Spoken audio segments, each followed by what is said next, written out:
성도님 여러분 반갑습니다. 오늘 하루도 기도와 말씀으로 승리하는 하루 되시길 바랍니다. 먼저 샘물의 기도로 하나님께 기도하겠습니다. 마음과 샘물의 기도를 하나님께 드립니다. 너희 모든 나라들아 여호와를 찬양하며 너희 모든 백성들아 그를 찬송할지어다. 우리의 예배를 받으시기에 합당하신 하나님, 주님의 귀하신 이름을 높여 찬양하며 베푸신 사랑과 은혜에 감사드립니다. 샘물이 온전히 주님만 높이는 참된 예배를 드리게 하시고 주의 임재와 영광을 보게 하소서. 가정을 위해 기도합니다.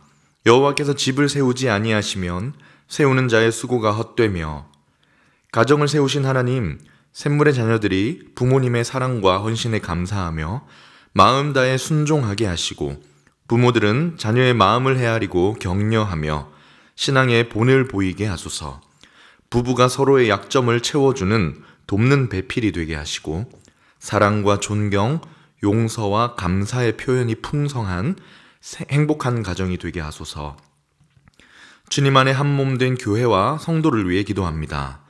너희도 성령 안에서 하나님이 거하실 처소가 되기 위하여 그리스도 예수 안에서 함께 지어져 가느니라.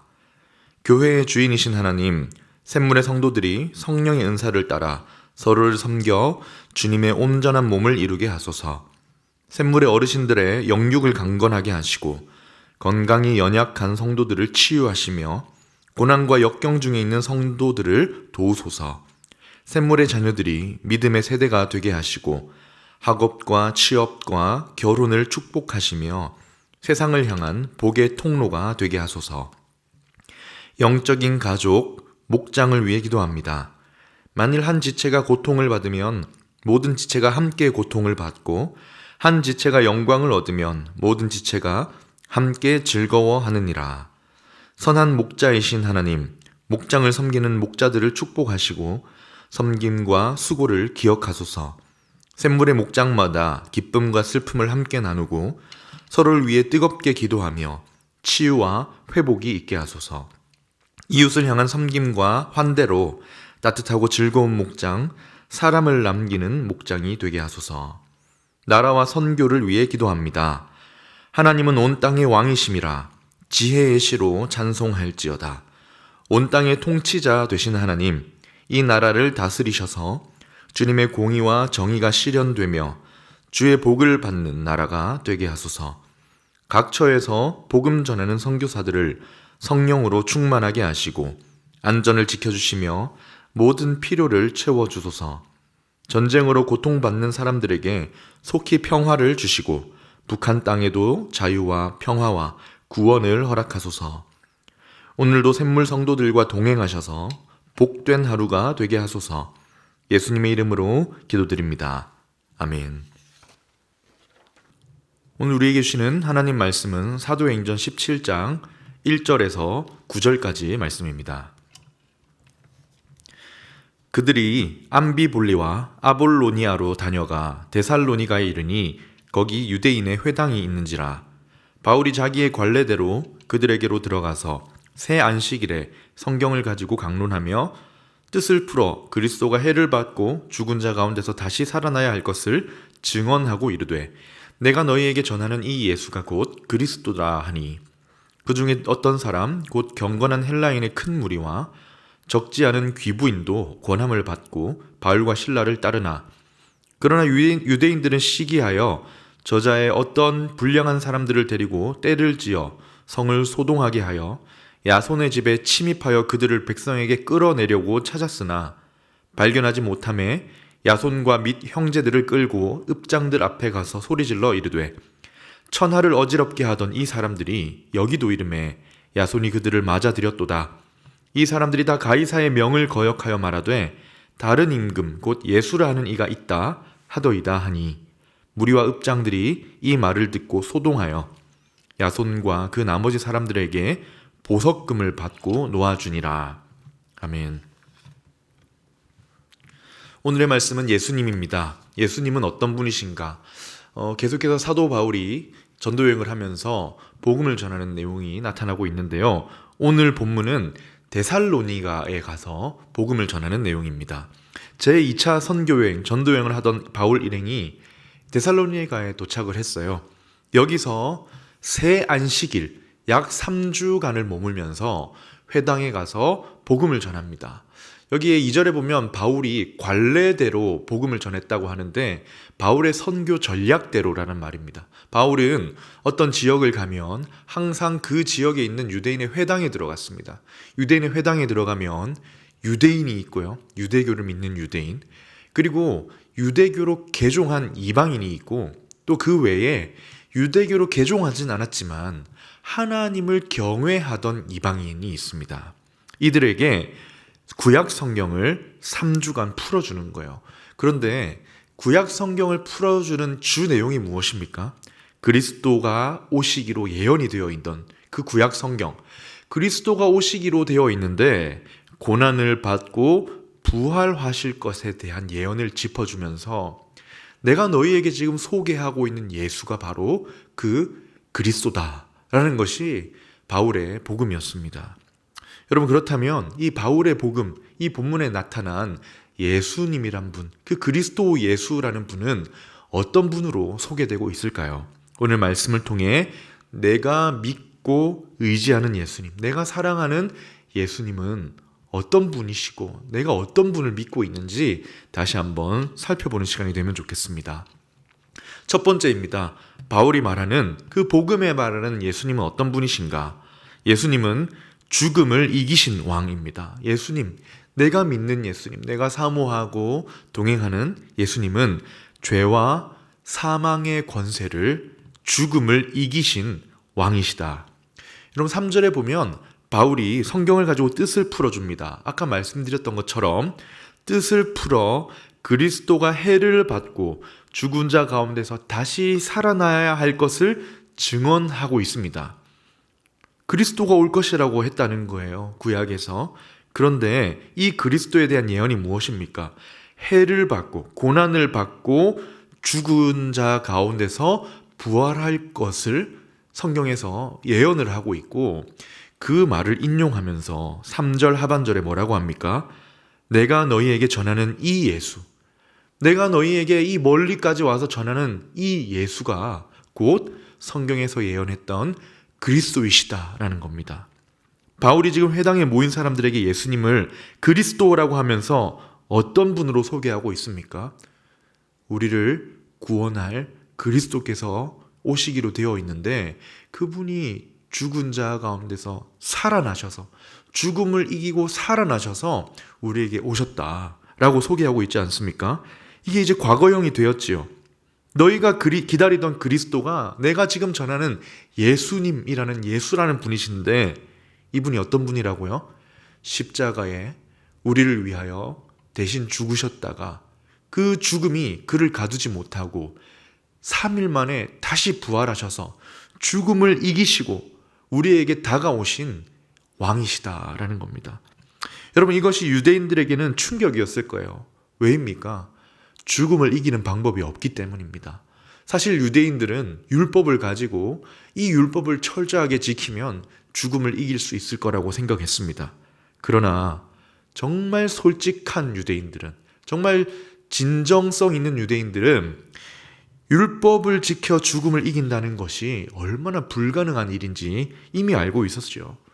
바울도 로마서 8장에서 뭐라고 하느냐? 율법이 육신으로 말미암아 연약하여 할 수 없다는 겁니다. 육신으로는 율법을 다 지킬 수 없는데 하나님은 하신다. 무슨 말입니까? 바울이 유대인의 마음을 누구보다 잘 알지요. 본인이 가말리엘 문화생, 그 제자로서 율법과 구약성에 능통했던 학자이지 않습니까? 그런데 그렇게 율법을 지켜서 죽음을 이겨보려 하지만 실상은 그 죽음과 같은 괴로움 속에 살아간다는 겁니다. 지킬 힘이 없다는 걸 아는 거죠. 그런 유대인들에게 뭐라고 합니까? 우리의 왕이 그리스도께서 오셨다. 그분이 어떤 분이시냐? 죽음을 이기신 왕이시다. 이분은 우리를 위하여 죽음을 이기신 왕이시다라고 하는 겁니다. 이 왕은 그래서 그를 믿는 백성의 죽음 또한 이기게 하실 왕이시다. 이제 이 왕을 믿고 이 왕의 통치와 다스림을 받으면 죽음을 이기는 거예요. 율법이 도저히 건져주지 못하는 죄와 사망의 권세에서 건져내어서 모든 불가능한 그 죽음을 돌이켜서 이기게 하시는 왕이 내가 전하는 예수라는 겁니다. 이 예수님이 누구십니까? 죽음을 이기는 왕이 누구십니까? 나를 사랑하시고 나에게 찾아오시고 나를 구원해 주신 나의 왕 예수님이시지요. 첫 번째, 바울의 복음에 나타난 예수님은 누구십니까? 내가 믿는 예수님은 죽음을 이기신 왕이라고 했는데요. 두 번째, 예수님은 죽음을 이기실 뿐만 아니라 세상을 이기신 왕이십니다. 세상을 이기신 왕 예수님. 바울의 지금 전한 복음을 듣고 어떤 반응이 일어납니까? 유대인 중에 일부, 그 회당에서 복음을 듣고 있던 유대인 중에 일부와 경건한 헬라인, 그러니까 하나님을 경외하며 유대교에 아직 들어오지 않았지만 하나님을 경외해서 회당에 들어왔던 이방인, 그리고 개종한 사람들, 이런 사람들이 믿고 따르기 시작합니다. 이게 글로 읽으니까 그런 것보다 하지만 사실 엄청난 기적이지요. 그 시간에, 정해진 시간에 3주간에 걸쳐 복음을 들었을 때 그렇게 믿고 따라오고 고수하던 유대교를 떠나서 그리스도인이 되겠다라고 결심하는 사람들이 여기저기서 수많이 나타나고 있는 것입니다. 자, 그런데 이 변화된 사람들, 회심자들 중에서 많은 귀부인이 믿고 따르기 시작합니다. 이게 문제를 일으켜요. 귀부인은 당시 사회적인 신분이 좀 높은 사람이었습니다.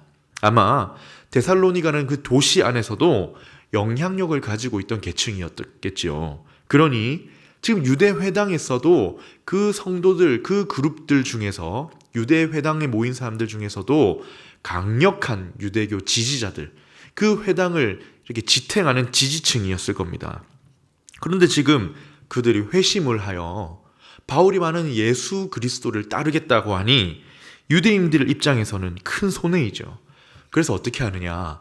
저 시장에 저자에 있는 불량배들을 데리고 소동을 일으킵니다. 막 소리를 질러서 사람들의 이목을 막 끈 다음에 바울 일행이 머물렀던 야손의 집에 강제로 침입하여 바울 일행을 잡아오려고 합니다. 근데 없어요. 이미 딴 데로 이동했던 모양입니다. 그래서 야손과 그 집에 있는 형제들을 이끌고 읍장으로 갑니다. 로마 제국은 반란을 제압하고 이렇게 방지하기 위해서 읍장들을 이렇게 두었는데 그에게 가서 죄목 두 가지를 말하는 거예요. 하나는 천하를 어지럽게 하는 사람에게 동조했다. 천하를 어지럽게 하는, 그 로마 황제가 금하고 있는 반역과 같은 천하를 어지럽게 하는 사람에게 동조했다. 또 하나는 그래서 가이사라는 황제의 명을 거역했다라는 정치 죄목입니다. 이게 얼마나 심각한 것이었냐면 아주 무거운 죄, 로마가 가이사 외에 다른 왕을 섬기는 걸 굉장히 무겁게 봤기 때문에 바울 일행에게 반역의 혐의를 씌워서 좀 죽이려고 하는 그런 음모입니다. 그런데 이 사람들이 바울 일행을 막 고발할 때 뭐라고 고발하는지가 나오는데요. 7절에 이렇게 나옵니다. 이 사람들이 다 가이사의 명을 거역하여 말하되 뭐라고 합니까? 다른 임금이 있다. 다른 임금 곧 예수라는 이가 있다 하더이다. 여러분, 이 말이 맞는 말일까요? 틀린 말일까요? 잘못되었지요. 예수님은 정치적인 왕, 국가를 세워서 로마의 제국에 대항하려는 그런 반역의 왕이 아닙니다. 그런데 자세히 들여다보면 맞아요. 예수님이 임금님이 맞지요. 근데 어떤 임금입니까? 어떤 왕이십니까? 세상의 법칙을 넘어서서 세상이 줄 수 없는 평화를 가져다 주는 온 세상의 구주이십니다. 요한복음에 보면 예수님께서 사마리아 성에 잠시 들어가셔서 말씀을 가르치실 때 그 사마리아 사람들이 뭐라고 고백하냐면 당신이 참으로 세상을 구원할 구주이십니다 라고 고백하거든요. 예수님은 그런 왕이신 겁니다. 가이사 황제나 로마의 그 누구도 줄 수 없는 평화, 죽음을 이기고 세상을 이기게 하는 평화를 주실 수 있는 왕이 예수님이십니다. 세상은 그럴듯한 약속을 합니다. 장밋빛 미래를 보여주면서 모든 걸 줄 것처럼 말하지만 완전한 구원은 없지요. 그러나 예수 그리스도께서 어떤 왕이십니까? 완전한 평화와 구원을 주셔서 세상을 이기게 하시는 왕이십니다. 그렇기 때문에 예수님을 믿는 사람들이 순교하지 않습니까? 로마 황제 섬기기를 거부하고 영원한 안식과 참 구원을 주시는 예수님을 위해 목숨까지 기꺼이 내어놓았습니다. 세상이 이길 수가 없어요. 세상이 이길 수 없고 세상이 어떻게 꺾어내지를 못합니다. 따라서 우리의 예수님은 세상을 이기신 왕입니다. 예수님은 어떤 분이십니까? 죽음을 이기신 왕이시고 그분이 세상을 이기는 왕인데요. 마지막 세 번째, 예수님은 나를 찾아오신 왕입니다. 죽음을 이기시고 세상을 이기신 왕이 나를 찾아오셨어요. 여러분, 데살로니가 회당에서 바울의 복음을 들은 이 사람들 중에 두 부류로 나눠집니다. 이 사람들이 어떻게 나눠집니까? 복음을 듣고 권함을 받아 믿음으로 따르는 한편이 있었는가 하면 시기하여 거부하는 사람이 나옵니다. 4절에 보면 바울의 말을 듣고 권함을 듣고 바울과 실라를 따랐다고 하죠. 그 말, 복음을 믿고 따랐다는 겁니다. 근데 5절에 이어서 뭐라고 하느냐? 그러나 유대인들은 시기하여 거부했다는 거예요. 여러분, 여기서 누가 믿고 누가 거부합니까? 기준이 누구입니까? 인종입니까? 사회적인 지위입니까? 교육적인 수준입니까? 아무 드러나는 기준이 없어요. 누가 믿고 따르느냐, 누가 시기하여 거부하느냐에 어떤 분명한 기준이 안 보입니다. 그러나 단 하나 차이가 있는데 누구입니까? 누가 믿고 누가 거부하는 거예요? 예수님이 찾아오신 사람과 아닌 사람입니다. 이거밖에 다른 기준이 없어요. 예수님께서 찾아오신 사람은 복음을 받고 믿음으로 받아들이지만 그렇지 않은 사람은 그가 가진 죄성으로 끝까지 복음을 거부하는 거예요. 그렇다면 이 왕을 만나고 권함을 받아 믿고 따르는 사람이 되려면 어떻게 해야 합니까? 그분이 찾아오셔야 합니다. 왕을 만나 복음을 믿고 따르려면 왕이 찾아오셔야 합니다. 이 왕이 중요한 것은 무엇입니까? 나를 찾아오셨다는 겁니다. 여러분과 저를 찾아오신 거예요. 그래서 우리는 복음을 받고 믿음으로 따르게 된 거지요. 우리가 믿는 예수님 누구십니까? 나를 찾아오신 왕이십니다. 말씀을 맺겠습니다. 오늘 우리에게 왕이 계십니다. 우리와 동행하시고 우리가 하나님 앞에 갈 때까지 이 땅에서 우리와 동행해 주실 왕이 계십니다. 그 왕이 여전히 죽음을 이기게 하시고 우리로 하여금 세상을 이기는 힘으로 붙들어가고 계십니다. 오늘 그 왕을 기억하며 기도할 힘도 얻으시고 일어날 힘도 얻으시면 좋겠습니다. 주님께서, 우리의 왕께서, 나를 찾아오신 왕께서 동행해 주심을 경험하며 감사로 풍성이 채워지는 복된 하루 되시길 주님의 이름으로 축원합니다. 아멘. 말씀을 기억하며 기도하겠습니다. 나의 왕 예수님을 더욱 사모하게 하시고 예수님을 바라보며 일어날 힘을 얻게 해 주시옵소서라고 기도하시고요. 내일은 지방선거가 있는 날입니다. 하나님 좋은 일꾼이 선출되어 하나님 잘 통치하고 다스림이 일어날 수 있도록 인도해 주시옵소서라고 기도하시고 개인의 기도 제목으로 기도하도록 하겠습니다.